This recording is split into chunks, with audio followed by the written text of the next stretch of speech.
বন্ধুরা, আজ ভীষণ বড় একটা খবর সামনে বেরিয়ে এসছে। পিওকেতে পরিস্থিতি ভীষণই গম্ভীর হয়ে গেছে। ওখানে পাকিস্তানি সেনাদের ধরে ধরে ধোলাই করা হচ্ছে। আর এছাড়া পাকিস্তানি অকুপাইড কাশ্মীরের প্রধানমন্ত্রী বয়ান দিয়েছে পাকিস্তানি সরকারের বিরুদ্ধে। সেই জন্য একটা বড় বিদ্রোহ পিওকেতে চলছে, আর এটা নিয়ে আপনাদের বিস্তারিত জানাচ্ছি। বন্ধুরা, পিওকের ব্যাপারে আপনারা সবাই জানেন, এটা ওই জমিরই অংশ যেটা পাকিস্তান অবৈধভাবে দখল করে রেখেছে। আর এখানে ভারতের অধিকার রয়েছে। যদিও পাকিস্তান তো এটাকে স্বাধীন কাশ্মীর বলে দাবি করে, কিন্তু একভাবে পাকিস্তান ওখানে অ্যাডমিনিস্ট্রেশন চালায়। আর ওখানে যত রিসোর্সেস রয়েছে সেগুলোর এক্সপোর্টেশনও পাকিস্তান করে। কিন্তু সদ্যই পিওকেতে এমন পরিস্থিতির সৃষ্টি হয়েছে যার জন্য পাকিস্তানের পায়ের তলার মাটি সরে গেছে। আজ্ঞে হ্যাঁ বন্ধুরা, পাকিস্তান অকুপাইড কাশ্মীরে পাকিস্তানি সেনাদের ধরে ধরে মারা হচ্ছে।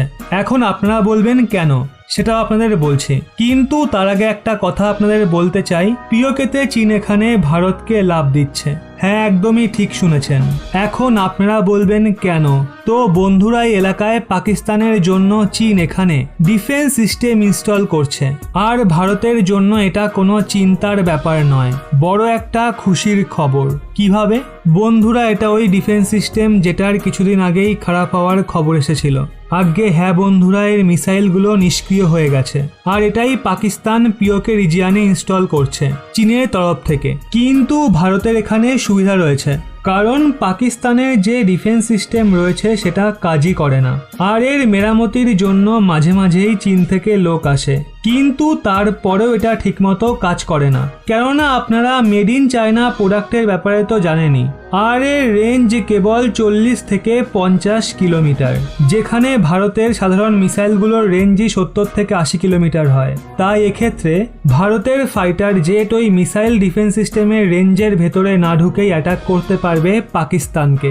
আর বন্ধুরা, আপনারা সবাই জানেন কয়েকদিন আগেই পিওকেতে ইলেকশন হয়েছিল। আর ওই ইলেকশনে যেই পার্টিকে বা ক্যান্ডিডেটকে পাকিস্তানের আর্মি ব্যাকআপ দেয় তারাই জেতে। আর সেটাই হয়েছে। ওই ইলেকশনের রেজাল্টে ইমরান খানের সরকার বহুমত পেয়েছে। কিন্তু বিপক্ষের পার্টিরা এখানে নির্বাচনে ঘোটালা হওয়ার অভিযোগ তুলেছে। আর এছাড়া পিওকের প্রধানমন্ত্রী স্বয়ং ইমরান খানের বিরুদ্ধে গেছে।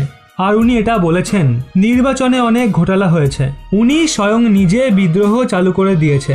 এছাড়া পিওকের মানুষরা তো আগে থেকেই পাকিস্তানি সরকারের ওপর খোঁচে ছিল।